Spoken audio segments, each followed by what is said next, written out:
Welcome to the ToolHound Learning Center.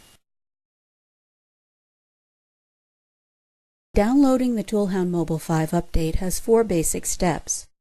Open the update notice email, review the instructions, navigate to our FTP site, and then save the file to your desktop. With the update notice email open, review the updating ToolHound Mobile instructions. Then scroll down to the FTP link. Click the link, which will open in a browser. Copy the username and password into the login prompt. Be sure not to copy any additional spaces, as you will not be able to log in.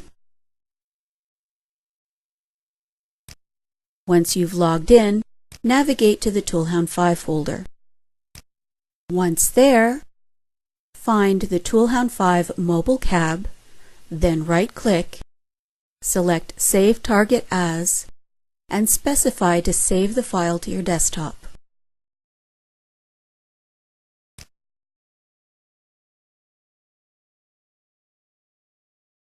If the file already exists, overwrite it.